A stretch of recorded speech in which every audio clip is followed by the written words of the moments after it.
আমাদের দেখেন coaching centre আছে, আমাদের সেই কোচিং সেন্টারগুলো যারা পরিচালনা করেন তারা আমাদের ওরকম কেউ না, এবং এটা ব্যবসার উদ্দেশ্যে করার, আমাদের সন্তানদেরকে গড়ে তোলার জন্য। আমাকে অনেকে বলে, মাসুদ ভাই অমুক জায়গায় পাঠাইছে, একটু বলে দিয়েন।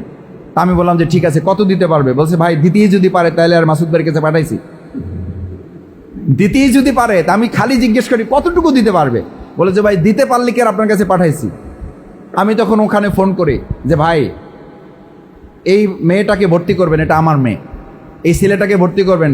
আমি হয়তো ওইভাবে তো সব এত মানে ব্যস্ততার মধ্যে খেয়ালও করতে পারি না।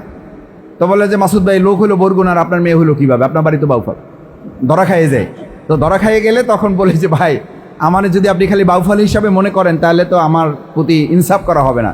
মাসুদ ভাই কোনো অসুবিধা না, আপনি ফোন করছেন, এখন কি করতে হবে বলেন। আমি বললাম যদি তার কাছ থেকে আপনারা 25,000 টাকা নেন বা 30,000 টাকা নেন, এখন কত নিতে হবে এটা বলেন। যেটা নিতে হবে ওটা কিন্তু আমার দিতে হবে, ওটা আমার দিতে হবে, উনি দিতে পারবে না। এখন আমার কাছ থেকে কত নেবেন ওইটা বলেন। এখন আমার কাছ থেকে সে কি নেবে চিন্তা করে, অনেকক্ষণ লাইনে থাকে, বলে যে মাসুদ ভাই তাহলে মেসেজ দিতেছে। এরপরে একটা মেসেজ দেয়, কারণ তাদের তো খরচ আছে না, তাদের কাগজপত্র, বই পুস্তক, তাদের অফিস পরিচালনা, ম্যানেজমেন্ট, অনেক খরচ আছে। এই খরচগুলো পরিচালনার জন্য একটা মেসেজ আমাকে দেয়, মাসুদ ভাই ভাই যদি আপনি মেহরবানি করে এইটা দিতে চান দিতে পারেন, না হলে আমাদের কোনো আপত্তি নেই, কারণ আপনার এই অনুরোধ আমাদের কাছে অনুরোধ নেই, এটা আমরা নির্দেশ হিসেবে পালন করব। এই ভালোবাসাটুকু আছে বলে কিন্তু আপনাদের পাশে আমি দাঁড়াবার সুযোগ পাচ্ছি। আমরা তাদের জন্য দোয়া করি যারা আমাদের প্রতি এই ভালোবাসাটুকু তারা দেখায়। আল্লাহ যেন তাদেরকে কবুল করেন, আল্লাহ যেন তাদের এই ব্যবস্থাপনাটাকে দেশ এবং জাতির জন্য যেন আল্লাহ পছন্দ করেন এবং সেখানে আল্লাহ তাআলা বরকত দান করেন। সম্মানিত সুধীমণ্ডলী, মা ও বোনেরা, আমি সবশেষ আপনাদের কাছে অনুরোধ করব, আসুন বাংলাদেশ জামাত ইসলামী একটা কল্যাণমূলক রাষ্ট্র আমরা প্রতিষ্ঠা করতে চাই। এই কল্যাণমূলক রাষ্ট্র প্রতিষ্ঠা করার জন্য বাংলাদেশ ইসলামী জামাত ইসলামী আগামী ত্রয়োদশ জাতীয় সংসদ নির্বাচন যেটা 2026 সালে অনুষ্ঠিত হতে যাচ্ছে, সেখানে আপনারা আল্লাহর হস্তে আমাদের ভোট দিবেন, দেবেন না এই সেলাই মেশিনের জন্য আপনারা ভোট বিক্রি করবেন না। আমি এটা পরিষ্কার বলি, একটা সেলাই মেশিন দিয়ে যেন আপনার ভোট কেউ কিনতে না পারে। আমি সেলাই মেশিন দিলাম, আর একজন আপনাকে এর চেয়ে 1,000 টাকা বাড়াই দিল, তাহলে আপনার ভোট কি চেঞ্জ হয়ে যাবে? ভোট চেঞ্জ হবে?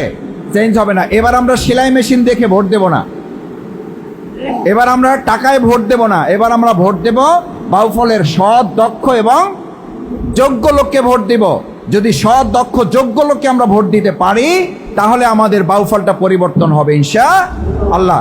সেই পরিবর্তিত বাউফল পাওয়ার জন্য আমরা বিগত 53 বছর বিভিন্ন জায়গায় দেখেছি যে আমাদের ভাগ্যের কোনো পরিবর্তন হয় না। পরিবর্তন হয়েছে যে এমপি হয়েছে তার, পরিবর্তন হয়েছে যে এমপি হয়েছে তার পরিবারের, পরিবর্তন হয়েছে সে যে এমপি হয়েছে যেই দলের, সেই দলের পরিবর্তন হয়েছে।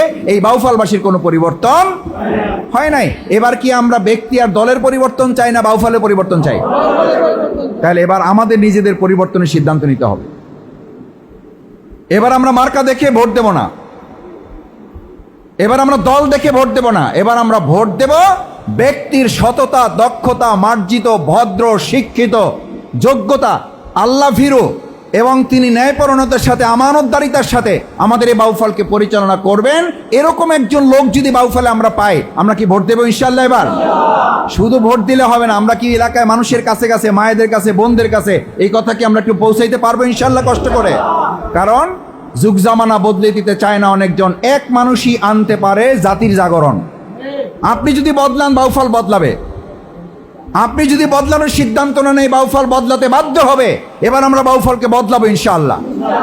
সেই জন্য আমি মা বোনদের কাছে অনুরোধ করে, আসুন সম্মানিত মায়া বোনেরা, আমাদের সুধীমণ্ডলী, আমরা আমাদের প্রিয় বাউফলকে দুর্নীতি মুক্ত করতে চাই, সুদ মুক্ত করতে চাই, মাদক মুক্ত করতে চাই।